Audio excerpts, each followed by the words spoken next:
The World Between Wars 1900 to 1950 part 1. ప్రపంచ యుద్ధాల మధ్య ప్రపంచము 1900 నుండి 1950 భాగం 1. ఈ పాఠము ప్రధానముగా 20వ శతాబ్దానికి సంబంధించిన పాఠము. అంటే 20వ శతాబ్దానికి సంబంధించిన వివిధ సంఘటనలను వివరించే పాఠము. 20వ శతాబ్దము అనగా 1901 నుండి 2000వ సంవత్సరం వరకు ఉండే కాలాన్ని 20వ శతాబ్దము అందురు. The period between 1901 to 2000 is called 20th century. అయితే ఈ కాలములో 20వ శతాబ్దములో ప్రథమ అర్ధ భాగము అనగా 1900 నుండి 1950 వరకు కూడా ఉండే జరిగిన వివిధ సంఘటనలను ఈ పాఠంలో వివరించడం జరిగింది.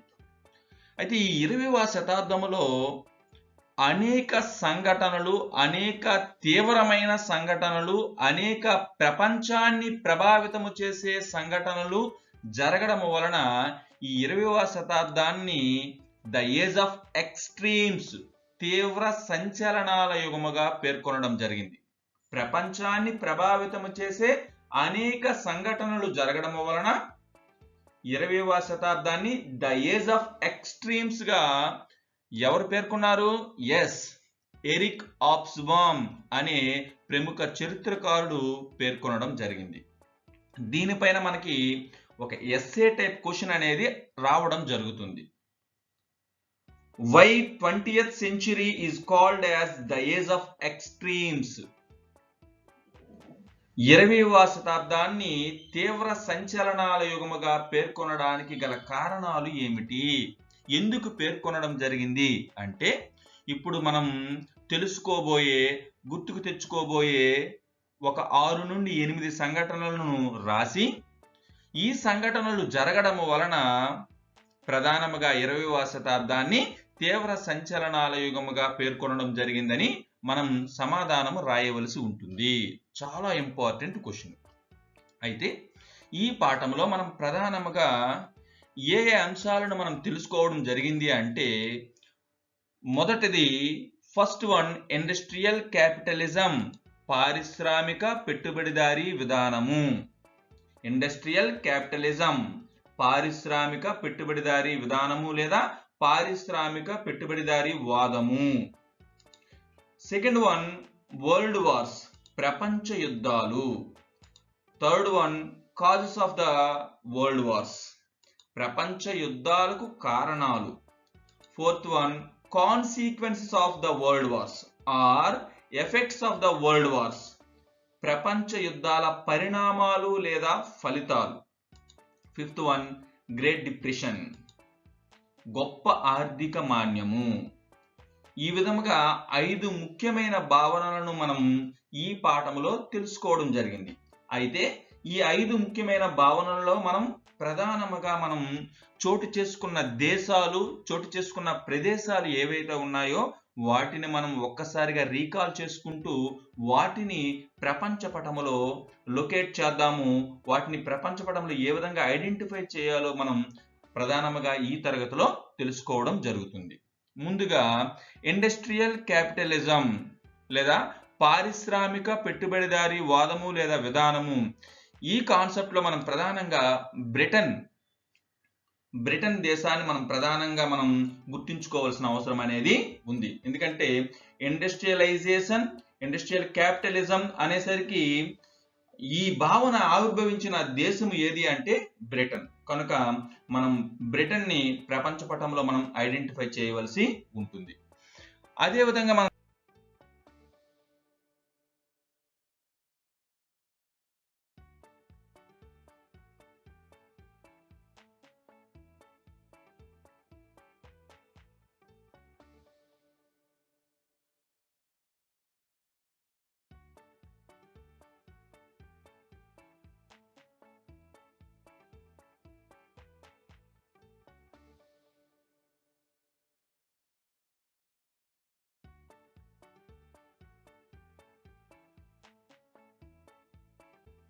వరల్డ్ వార్స్, ప్రపంచ యుద్ధాలు.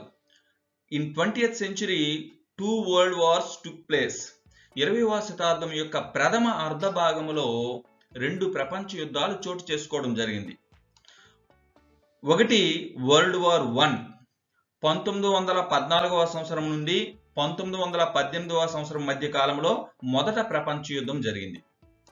2 వరల్డ్ వార్ 2 1939 నుండి 1945 మధ్య కాలంలో రెండవ ప్రపంచ యుద్ధం చోటు చేసుకోవడం జరిగింది. ఈ 2 ప్రపంచ యుద్ధాలలో కూడా అనేక దేశాలు ఇన్వాల్వ్ అవడం జరిగింది, అనేక దేశాలు ప్రభావితం కావడం జరిగింది.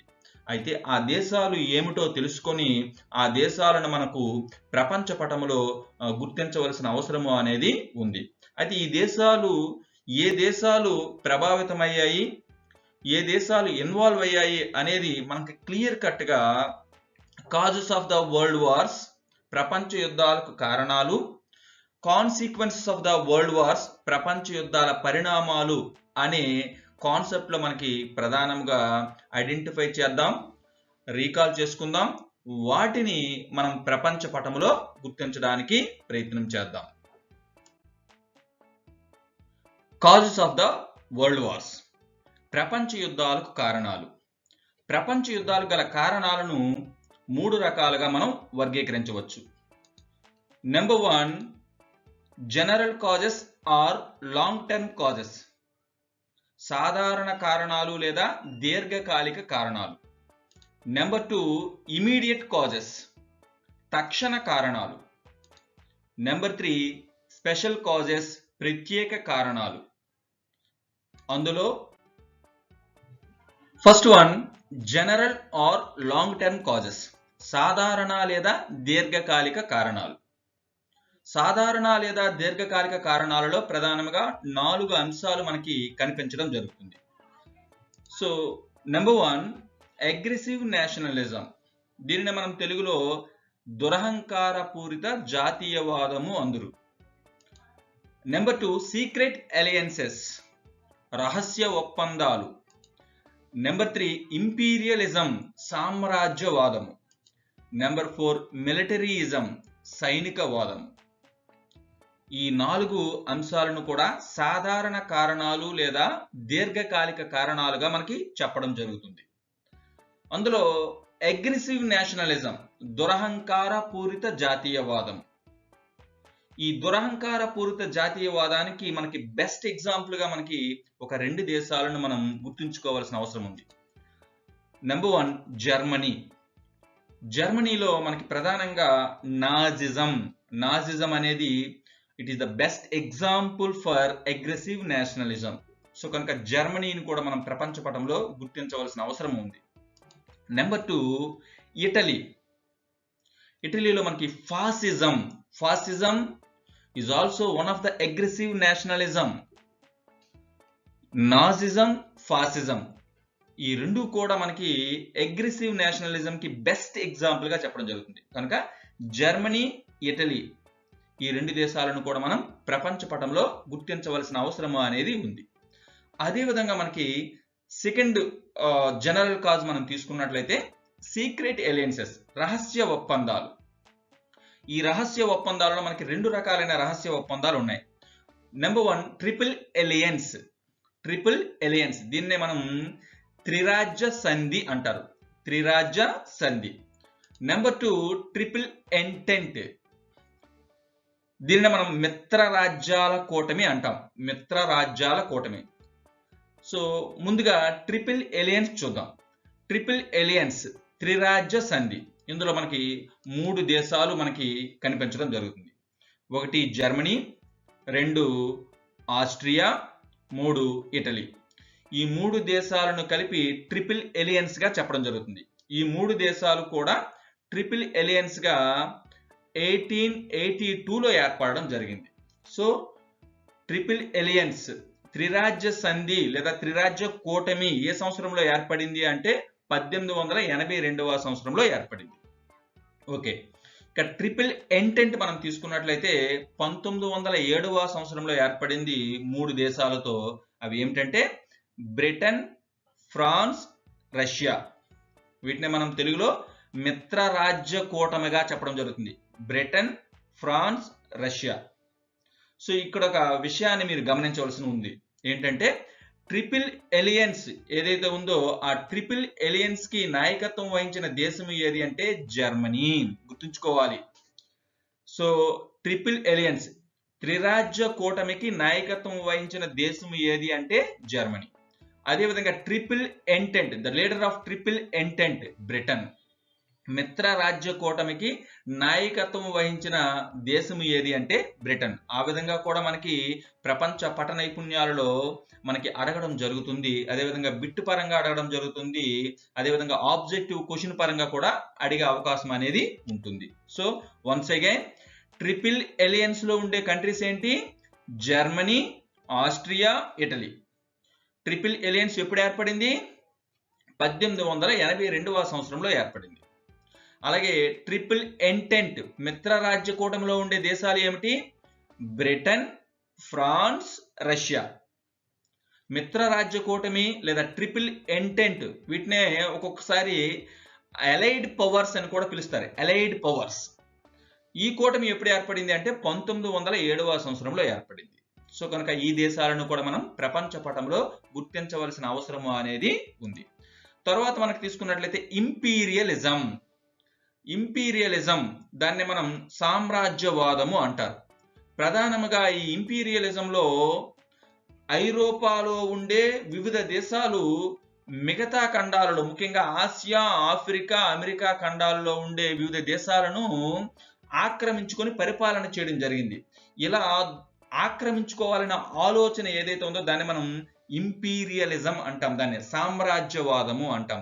సో కనుక ముఖ్యంగా ఐరోపాలో ఉండే బ్రిటన్ కావచ్చు, ఫ్రాన్స్ కావచ్చు, జర్మనీ కావచ్చు, చాలా దేశాలు ఉన్నాయి. ముఖ్యమైన దేశాలు ఇక్కడ నేను మెన్షన్ చేశాను. Britain, France, Germany. ఈ దేశాలు మిగతా ఖండాలు ముఖ్యంగా ఆసియా, అదేవిధంగా ఆఫ్రికా, అమెరికా ఖండాలలో ఉండే వివిధ దేశాలను ఆక్యుపై చేసుకోవాలని, ఆక్రమించుకోవాలనే ఏదైతే ఆ ఆలోచన ఉందో దాన్ని ఇంపీరియలిజం, దాన్ని సామ్రాజ్యవాదముగా చెప్పడం జరుగుతుంది. దానిలో భాగంగా మనకి ఈ దేశాలను ప్రపంచ పటంలో గుర్తించవలసిన అవసరం అనేది ఉంది. అదేవిధంగా ఫోర్త్ జనరల్ కాజ్ వచ్చేసరికి మిలిటరీయిజం. సో మిలిటరీయిజం దీన్ని మనం సైనికవాదము అంటాం. సో ఈ సైనికవాదము అనేది ఏంటంటే ప్రతి సమస్యకు కూడా పరిష్కార మార్గం యుద్ధమే అనుకోవడాన్ని మిలిటరీయిజం అంటాం. దాన్ని సైనికవాదము అంటారు. According to militarism, war is the best solution for all problems. యుద్ధమే అన్ని సమస్యలకు ఒక ప్రధానమైన పరిష్కార మార్గముగా చెప్పే సాంప్రదాయాన్ని మిలిటరీయిజము లేదా సైనికవాదము అంటారు.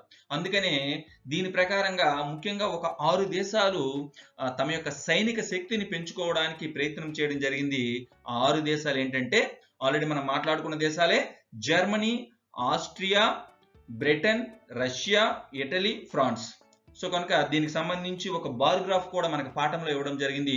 ఆయా దేశాలు 1914వ సంవత్సరం నుంచి కూడా ఏ విధంగా మనకి ఈ సైనిక శక్తిని పెంచుకోవడానికి ప్రయత్నం చేయడం జరిగింది, ఎంత ఖర్చు పెట్టడం జరిగిందో కూడా మనకి ఇవ్వడం జరిగింది. సో దానిని మనం ప్రధానంగా ఈ దేశాలను కూడా మనం ప్రపంచ పటంలో గుర్తించవలసిన అవసరం అనేది ఉంది. సెకండ్ వన్, ఇమీడియట్ కాజెస్, తక్షణ కారణాలు. ఈ తక్షణ కారణాల విషయంలో ముందుగా ఫస్ట్ వరల్డ్ వార్, మొదటి ప్రపంచ యుద్ధం యొక్క తక్షణ కారణాన్ని చూద్దాం. World war 1. The immediate cause for world war 1 was mother of Ferdinand who belongs to Austria by A Serbian. Austria దేశానికి చెందిన యువరాజు అయిన ఫెర్డినాండు అతని యొక్క భార్యను ఒక సెర్బియా దేశానికి చెందిన యువకుడు హత్య చేయడమే మొదటి ప్రపంచ యుద్ధానికి తక్షణ కారణం. దీని వలన మొదటి ప్రపంచ యుద్ధము ఆస్ట్రియా దేశానికి, సెర్బియా దేశానికి మధ్య ప్రారంభమైంది. అంటే ఆస్ట్రియా, సెర్బియాల మధ్య ప్రారంభమైన ఈ చిరు యుద్ధము, ఈ చిన్న యుద్ధము తరువాత కాలంలో ఆస్ట్రియా తరఫున జర్మనీ, టర్కీ, బల్గేరియా వంటి దేశాలు, సెర్బియా తరఫున బ్రిటన్, ఫ్రాన్స్, రష్యా, అమెరికా వంటి దేశాలు చేరడంతో ఆస్ట్రియా సెర్బియాల మధ్య ప్రారంభమైన ఈ యుద్ధము అనేది మొదట ప్రపంచ యుద్ధముగా పరిణమించడం జరిగింది. ఈ మొదటి ప్రపంచ యుద్ధములో ఆస్ట్రియా, జర్మనీ, టర్కీ, బల్గేరియా ఒక కూటమిగాను, ఈ కూటమిని ఏమంటారంటే సెంట్రల్ పవర్స్ అంటారు, కేంద్ర రాజ్య కూటమి అంటారు. ఇక్కడ ఒక విషయాన్ని గమనించాలి. ఈ కేంద్ర రాజ్య కూటమిలో ఉండే దేశాలన్నీ కూడా మ్యాక్సిమము త్రిరాజ్య కూటమిలో ఉండే దేశాలే ఉండడం జరుగుతుంది. సో ఆల్రెడీ మనం సీక్రెట్ అలయన్సెస్ లో త్రిరాజ్య కూటమి గురించి మాట్లాడాం. ఆ త్రిరాజ్య కూటమిలో ఉండే దేశాలే ప్రధానంగా ఈ సెంట్రల్ పవర్స్ లో లేదా కేంద్ర రాజ్య కూటమిలో ఉండడం జరుగుతుంది. అదే విధంగా Serbia, Britain, France, Russia, America ఈ కూటమిని అలైస్ పవర్స్, మిత్ర రాజ్య కూటమిగా మనం పేర్కొనడం జరుగుతుంది. అంటే మొదట ప్రపంచ యుద్ధము అనేది సెంట్రల్ పవర్స్ కు, అలైస్ పవర్స్ కు మధ్య జరిగింది. ఈ యుద్ధములో అలైస్ పవర్సే అంతిమముగా విజయం సాధించడం జరిగింది. కావున ఈ దేశాలన్నింటినీ కూడా మనం ప్రపంచ పటములో గుర్తించవలసిన అవసరము ఉంది. ఇక world war II. The immediate cause for World War II was Hitler, who belongs to Germany, attack on Poland in the issue of Danzig port. డాంజింగ్ ఓడరేవు విషయంలో జర్మనీ దేశానికి చెందిన హిట్లరు పోలాండ్ దేశము పైన దాడి చేయడమే రెండవ ప్రపంచ యుద్ధానికి తక్షణ కారణముగా చెప్పడం జరుగుతుంది. అంటే రెండవ ప్రపంచ యుద్ధము అనేది జర్మనీ, పోలాండ్ దేశాల మధ్య ప్రారంభమైంది.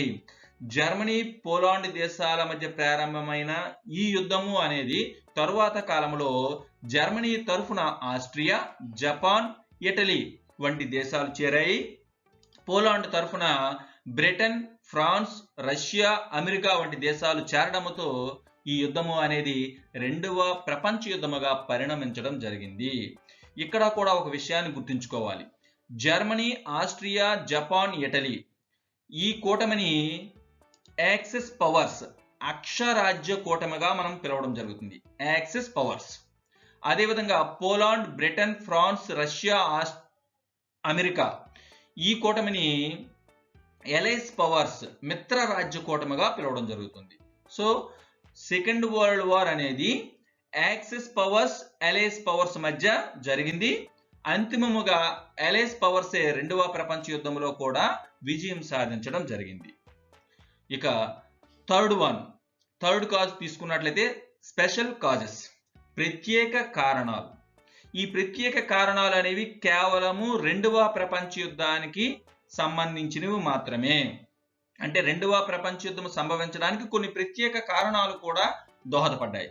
ఏమిటి అంటే first one, failure of League of Nations, నానాజాతి సమితి వైఫల్యం. మొదట ప్రపంచ యుద్ధము అనంతరము మరొక ప్రపంచ యుద్ధము జరగకుండా చూడడానికి 1919-20వ సంవత్సరం కాలంలో నానాజాతి సమితి లేదా లీగ్ ఆఫ్ నేషన్స్ అనే ఒక అంతర్జాతీయ సంస్థను ఏర్పాటు చేయడం జరిగింది. అయితే ఈ అంతర్జాతీయ సంస్థ తమ యొక్క లక్ష్యాన్ని చేరుకోలేకపోవడం వలన రెండవ ప్రపంచ యుద్ధము అనేది జరగడం జరిగింది. సో కనుక failure of League of nations was one of the special cause for World War II. And the second special cause was Treaty of Versailles. మొదట ప్రపంచ యుద్ధము తర్వాత గెలిచిన దేశాలు, ఓడిన దేశాల మధ్య ఒక ఒప్పందం జరిగింది. ఎక్కడంటే ఫ్రాన్స్ రాజధాని అయిన పారిస్ లో ఉన్న వెర్సైల్స్ అనే రాజభవనంలో జరిగింది. సో అందుకని దీన్ని ట్రీటీ ఆఫ్ వెర్సైల్స్ గా పిలవడం జరుగుతుంది. సో ఫ్రాన్స్, పారిస్ ఈ రెండింటినీ కూడా మనం ప్రపంచ పటంలో గుర్తించవలసిన అవసరం అనేది ఉంది. అయితే ఈ ట్రీటీ ఆఫ్ వెర్సైల్స్ ఏదైతే ఉందో ఇందులో ఉండే కొన్ని నిబంధనలు కూడా ప్రధానంగా రెండవ ప్రపంచ యుద్ధము అనేది జరగడానికి ఒక ప్రత్యేకమైన కారణంగా చెప్పడం జరుగుతుంది. సో ఇవి రెండు ప్రపంచ యుద్ధాలకు కూడా 3 రకాలైన కారణాలు. ఫస్ట్ వన్ జనరల్ కాజెస్ మాట్లాడాం, సెకండ్ వన్ ఇమీడియట్ కాజెస్ మాట్లాడాం, థర్డ్ వన్ స్పెషల్ కాజెస్ మాట్లాడాం. దీనిపైన కూడా మనకు ఒక ఎస్ఏ టైప్ క్వశ్చన్స్ రావడం జరుగుతుంది. ఏంటంటే what are the causes for both world wars? రెండు ప్రపంచ యుద్ధాలకు కూడా కారణాలు ఏమిటి అని మనకి ఎస్ఏ టైప్ క్వశ్చన్ రావడం జరుగుతుంది.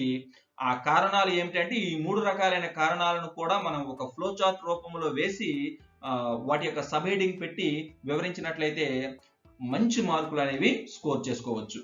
ఓకే, ఒకసారిగా ఆ కాజెస్ మరొకసారి చెప్తాను చూడండి. 3 టైప్స్ ఆఫ్ కాజెస్ కూడా. First one general or long term causes, వాటిని మనం తెలుగులో సాధారణ లేదా దీర్ఘకాలిక కారణాలు. And second one immediate causes, తక్షణ కారణాలు. థర్డ్ వన్ వచ్చేసరికి స్పెషల్ కాజెస్, ప్రత్యేక కారణాలు. ఈ 3 కారణాలను మనం తెలుసుకునేటప్పుడు ఏ దేశాలు ఏ ప్రదేశాలు మనం ఇక్కడ ఐడెంటిఫై చేయడం జరిగిందో వాటిని ప్రపంచ పటంలో మనం గుర్తిద్దాం. And next concept is consequences of the world wars are effects of the world wars. దీన్ని మనం తెలుగులో ప్రపంచ యుద్ధాల పరిణామాలు లేదా ఫలితాలు. ఇదివరకు మనం ప్రపంచ యుద్ధాలు జరగడానికి గల కారణాలను మనం తెలుసుకున్నాం. ఇప్పుడు మనం ప్రపంచ యుద్ధాలు జరగడం వలన ఎటువంటి పరిణామాలు ఎటువంటి ఫలితాలు సంభవించాయో ఒక్కసారిగా గుర్తుకు తెచ్చుకుందాం. So consequences of the world wars.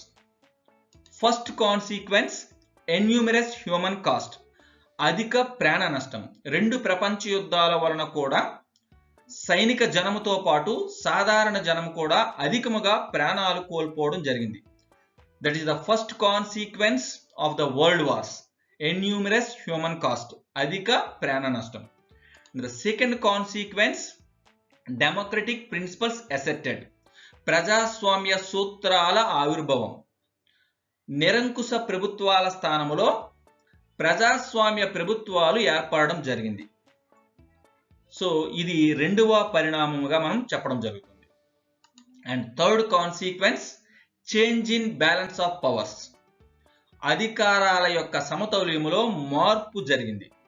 అంతవరకు నిరంకుశ ప్రభుత్వాల చేతిలో ఉండే అధికారము ప్రజాస్వామ్య ప్రభుత్వాలకు బదిలీ కావడం వలన అధికార సమతౌల్యములో కూడా మార్పు జరిగింది. That is the third consequences of the world war.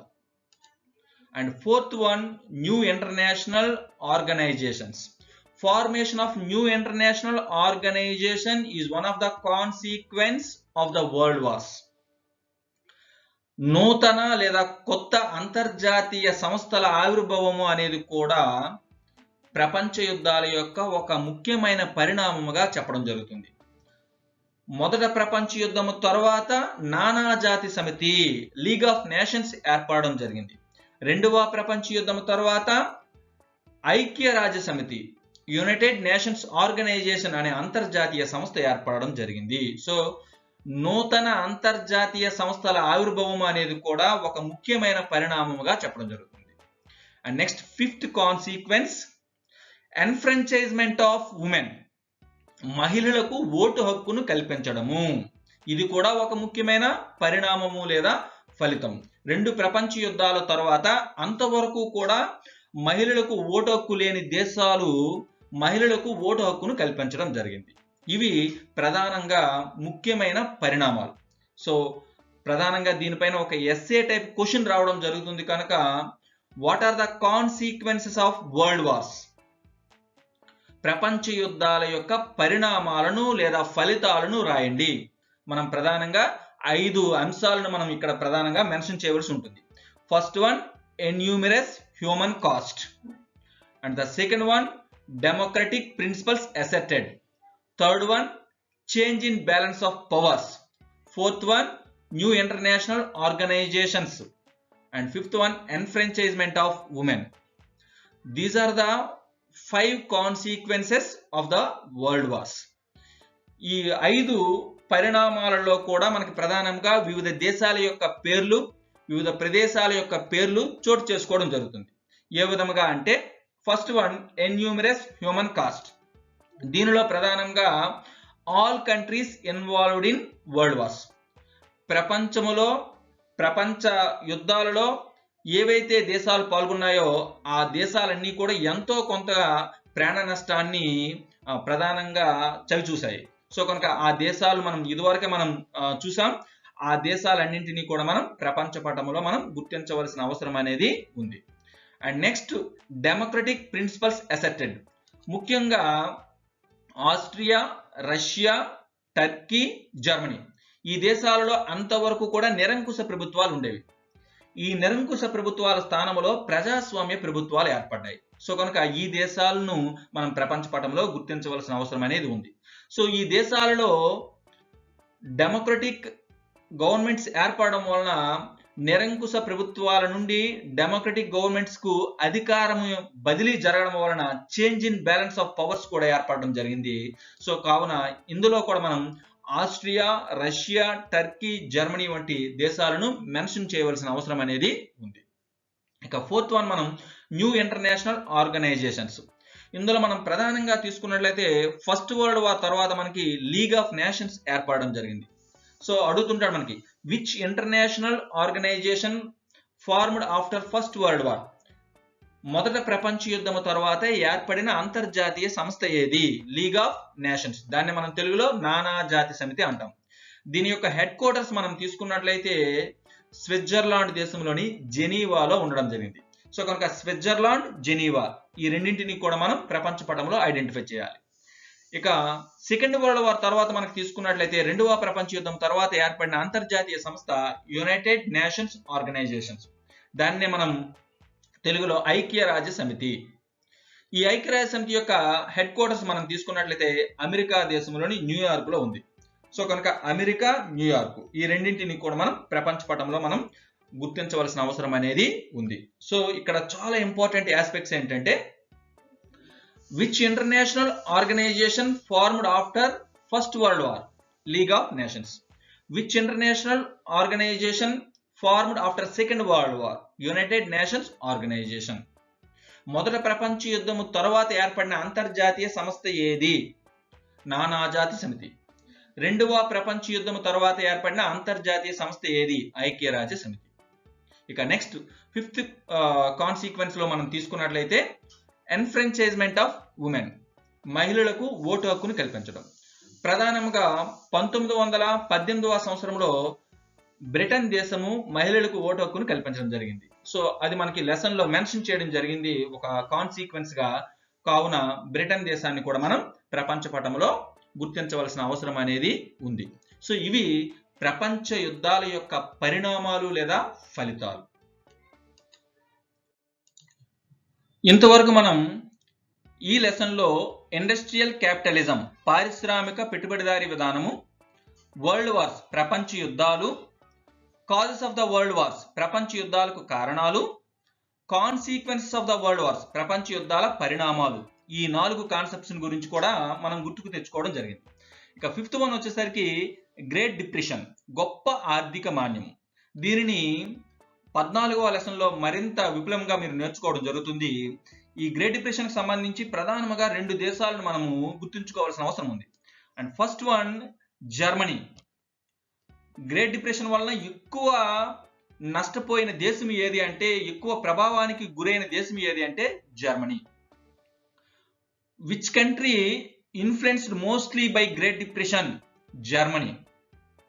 అదేవిధంగా రెండో దేశము రష్యా. అంటే రష్యాని ఏ విధంగా గుర్తుంచుకోవాలి అంటే, గొప్ప ఆర్థిక మాంద్య ప్రభావానికి గురి కాని దేశం ఏది అంటే Russia. Which country didn't influenced by great depression?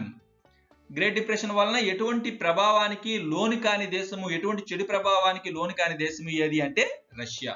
ఎందుకంటే అప్పటికే రష్యాలో పంచవర్ష ప్రణాళికలను ఇంప్లిమెంట్ చేయడం వలన గొప్ప ఆర్థిక మాంద్యం యొక్క చెడు ప్రభావానికి రష్యా గురి కాలేదు.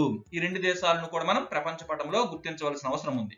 సో ఇక్కడ ఒక విషయాన్ని గుర్తుంచుకోవాలి, గొప్ప ఆర్థిక మాంద్య ప్రభావానికి ఎక్కువగా గురైన దేశం ఏది అంటే జర్మనీ.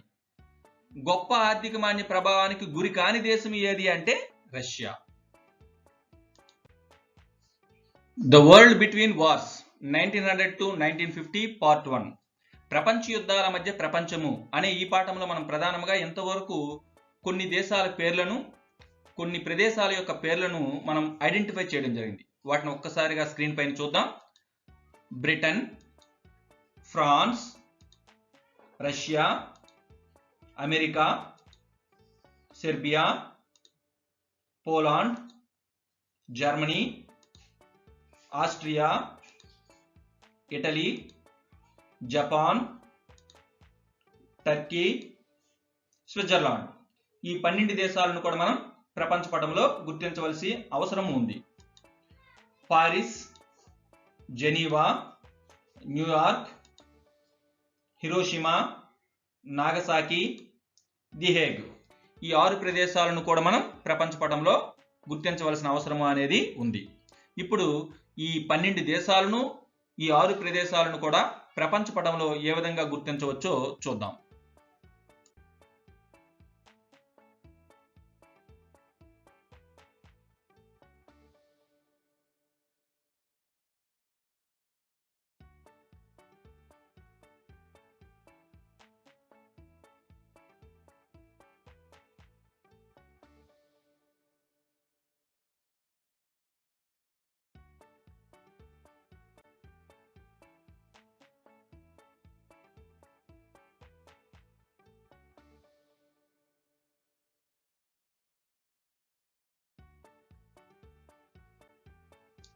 ఈ పాఠంలో ఇప్పుడు మనం గుర్తించిన ముఖ్యమైన దేశాలను, ముఖ్యమైన ప్రదేశాలను ప్రపంచ పటంలో గుర్తించబోయే ముందు ఇదివరకు మీరు నేర్చుకున్న ఖండాలు, మహాసముద్రాలు, కాంటినెంట్స్ అండ్ ఓషన్స్ ని ఒక్కసారిగా ప్రపంచ పటంలో ఐడెంటిఫై చేయడము రీక్యాప్యులేట్ చేసుకుందాం. There are 7 continents and 5 oceans. 7 continents. And first continent is Asia, the biggest continent. The second one, Africa. Third one, North America. Fourth one, South America. Fifth one, Antarctica. Sixth one, Europe or Europa. Seventh one, Australia. Australia is the smallest continent.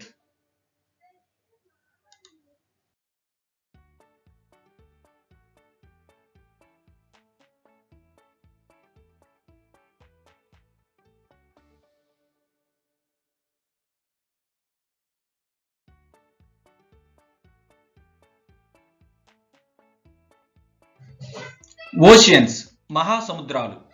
There are 5 oceans. 5 మహాసముద్రాలు కలవు. First one is Pacific Ocean, Pacific మహాసముద్రము. Second one is Atlantic Ocean, Atlantic మహాసముద్రము. Third one is Indian Ocean, హిందూ మహాసముద్రము.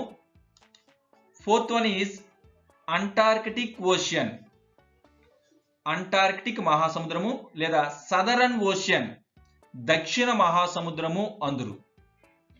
And fifth one is Arctic Ocean, Arctic మహాసముద్రం. Among these oceans, Pacific Ocean is the biggest ocean, Arctic Ocean is the smallest ocean.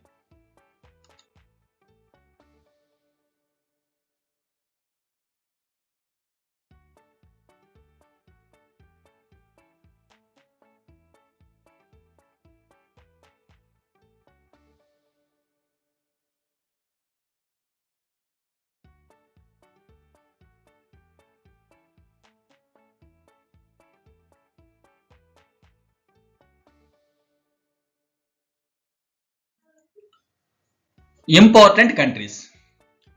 దీనిలో మొదటగా మనం Britain. This is Britain. దీనిపైన మనకి indirect గా మనకి map pointing లోను, objective type question లో కూడా ఇండైరెక్ట్ గా అడగడం జరుగుతుంది. ఎలా అంటే the leading country of triple entente, మిత్ర రాజ్య కూటమికి నాయకత్వం వహించిన దేశము. మిత్ర రాజ్య కూటమికి నాయకత్వం వహించిన దేశము అంటే మనం బ్రిటన్ ని ఐడెంటిఫై చేయాలి.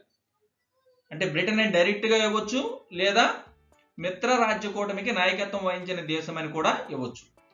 అప్పుడు మనం ఐడెంటిఫై చేయవలసినది ఐరోపా ఖండంలో ఉన్న Britain. And next country is France. This is France. దీనిపైన మనకి ఇండైరెక్ట్ గా ఏ విధంగా అడగడం జరుగుతుంది అంటే the country where treaty of Versailles held. Versailles సంధి జరిగిన దేశము. వెర్సైల్స్ సంధి జరిగిన దేశము అయితే ఫ్రాన్స్. వెర్సైల్స్ సంధి జరిగిన ప్రదేశము అని అడిగితే మనం పారిస్ గుర్తించాలి. దానిని కూడా మనం ఐడెంటిఫై చేద్దాం. సో వెర్సైల్స్ సంధి జరిగిన దేశము France. The country where treaty of Versailles held. And next country Russia. దీన్ని మనం యుఎస్ఎస్ఆర్ అని కూడా మనం పిలవడం జరిగేది. యుఎస్ఎస్ఆర్ లేదా రష్యా ఏదైనా మనం దిస్ ఈజ్ రష్యా. దీనిపైన కూడా మనకి ఇండైరెక్ట్ గా మనకి అడిగే అవకాశం ఉంది. ఏమిటి అంటే the country where socialist revolution took place. Socialist విప్లవము జరిగిన దేశం ఏది? సోషలిస్ట్ విప్లవము అన్న, అక్టోబర్ విప్లవము అన్న, రష్యా విప్లవము అన్న, కమ్యూనిస్ట్ విప్లవము అన్న ఒకటే. వీటిలో ఏ పేరుతో ఇచ్చినా అది జరిగిన దేశం ఏది అంటే Russia. Okay, the country where socialist revolution took place. Socialist విప్లవము జరిగిన దేశము. లేదా తీవ్ర ఆర్థిక మాన్య ప్రభావానికి గురి కాని దేశం ఏది అంటే రష్యా. ఓకేనా, తీవ్ర ఆర్థిక మాన్య ప్రభావానికి గురి కాని దేశంగా ఇదివరకే మనం చెప్పుకున్నాం. సో తీవ్ర ఆర్థిక మాన్య ప్రభావానికి గురి కాని దేశము అన్న మనం రష్యా అనే మనం రాయవలసిన పరిస్థితి ఉంది. లేదా USSR, union of Soviet socialist republic, USSR అని రాయవలసిన అవసరం అనేది ఉంది.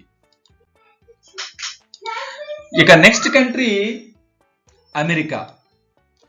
This is America.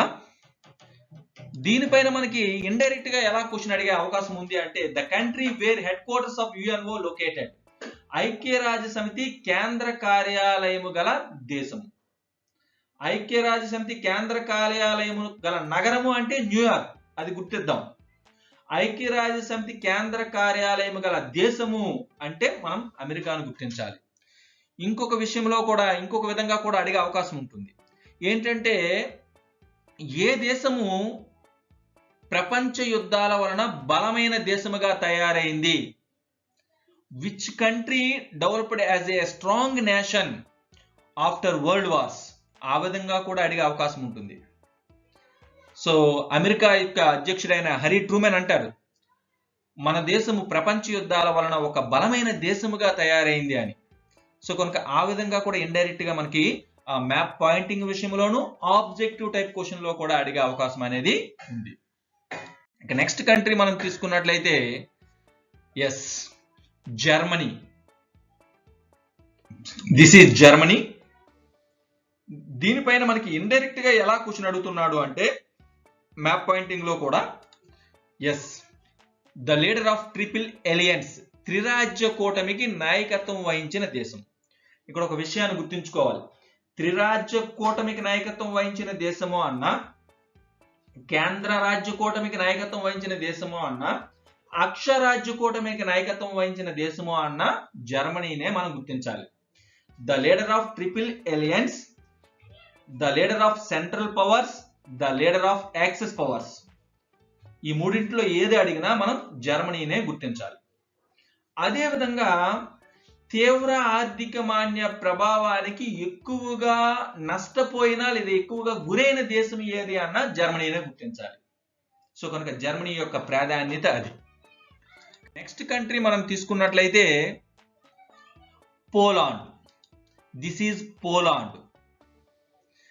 ఏంటి అసలు రెండవ ప్రపంచ యుద్ధం యొక్క తక్షణ కారణంలో మనం మాట్లాడుకున్నాం. అసలు రెండవ ప్రపంచ యుద్ధమే జర్మనీకి పోలాండ్కి మధ్య ప్రారంభమైంది. సో కనుక పోలాండ్ను కూడా మనం ప్రపంచ పటంలో గుర్తించవలసిన అవసరము ఉంది. Next country this is Austria. The next one this is Serbia. Austria, Serbia. మొదటి ప్రపంచ విషయంలో ఈ రెండు దేశాలను కూడా మనం గుర్తుంచుకోవాల్సిన అవసరం ఉంది. మొదటి ప్రపంచ యుద్ధము ప్రారంభం అవడం అనేది ఏ రెండు దేశాల మధ్య జరిగింది అంటే Austria, Serbia. And next country Italy. This is Italy.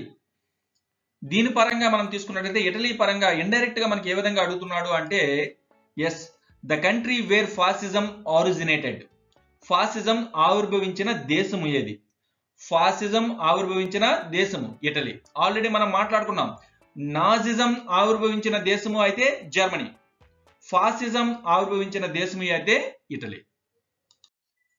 And next మనం తీసుకున్నట్లయితే as Japan. This is Japan. Hiroshima Nagasaki పట్టణాలు గల దేశము. హిరోషిమా నాగసాకి పట్టణాలు గల దేశము ఎస్ జపాన్. ఆ విధంగా కూడా ఇండైరెక్ట్ గా అడిగే అవకాశం అనేది ఉంది. అండ్ నెక్స్ట్ మనం తీసుకున్నట్లయితే as Turkey. This is Turkey. Ottoman empire ఏ దేశానికి సంబంధించినది? లేదా అట్టోవన్ సామ్రాజ్యం గల దేశం ఏది అంటే మనం టర్కీ రాయవలసి ఉంటుంది. And next one as this is Switzerland. Switzerland. ఇక్కడ ఆల్రెడీ మనం మాట్లాడుకున్నాం. నానాజాతి సమితి ప్రధాన కార్యాలయము గల దేశము ఏది అంటే స్విట్జర్లాండ్. నగరము ఏది అంటే జెనీవా. అది మనం గుర్తిద్దాం, జెనీవాను గుర్తిద్దాం. ఇక్కడ ఎలా ఇండైరెక్ట్ గా అడుగుతుంటాడు అంటే నానాజాతి సమితి ప్రధాన కార్యాలయము గల దేశము Switzerland. The country where headquarters of League of Nations. నానాజాతి సమితి ప్రధాన కార్యాలయము గల దేశము స్విట్జర్లాండ్.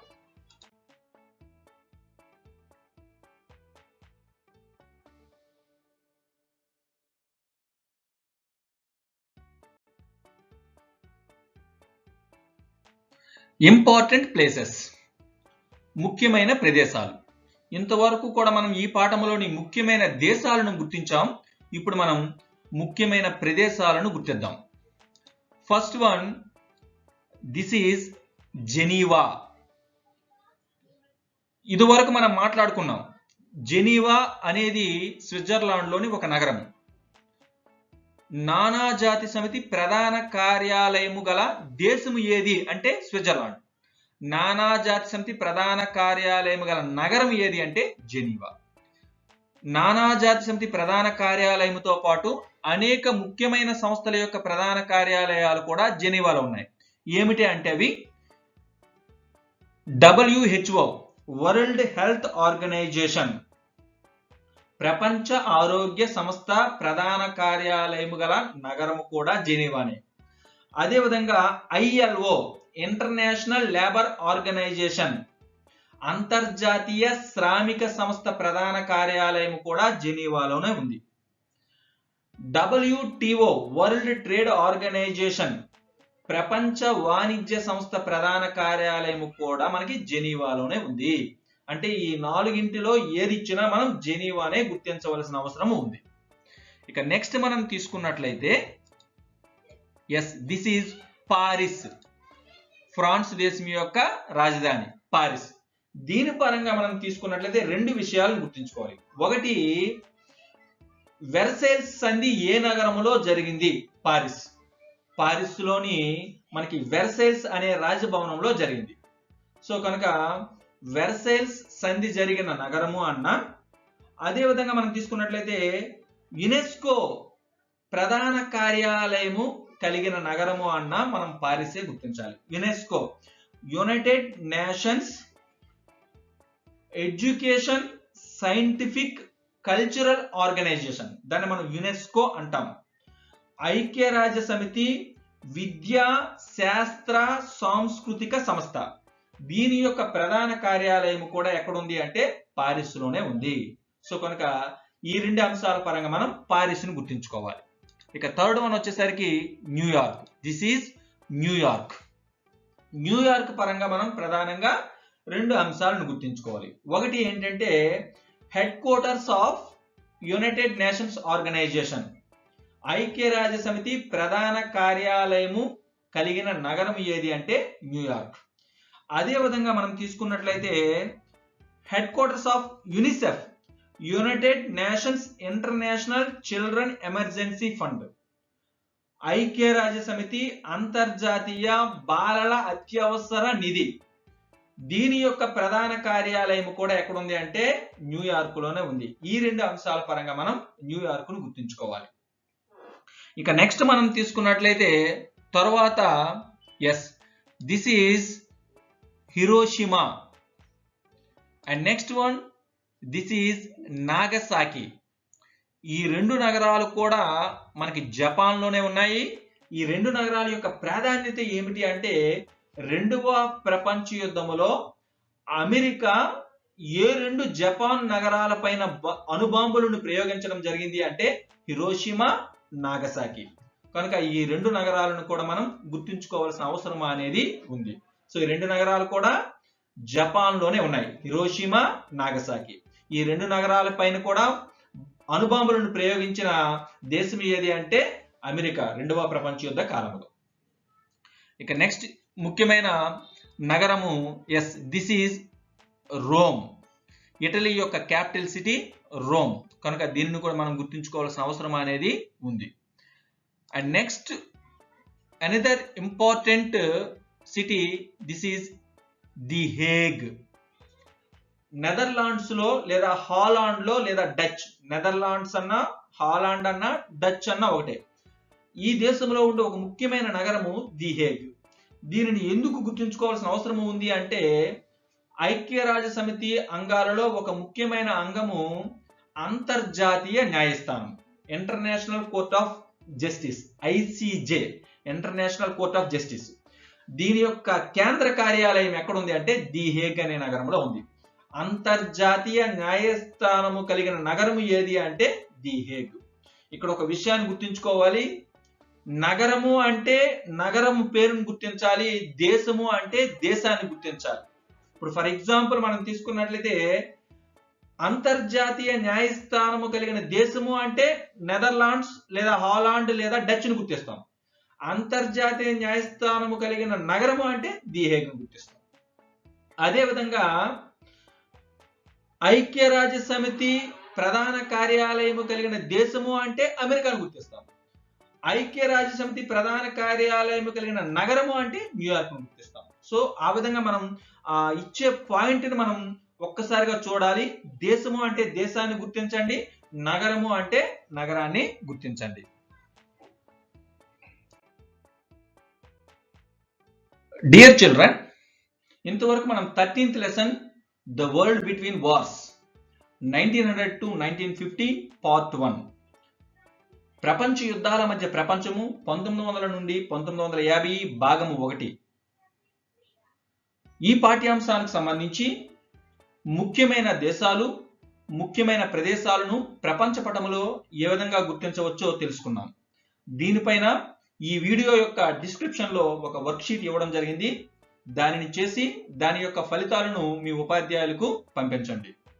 అదేవిధంగా తర్వాత వీడియోలో 14వ పాఠము నుండి 22వ పాఠము వరకు కూడా ఉండే ముఖ్యమైన దేశాలను, ముఖ్యమైన ప్రదేశాలను ప్రపంచ పటములో ఏ విధంగా గుర్తించవచ్చో తెలుసుకుందాం. అంతవరకు సెలవు. Thank you.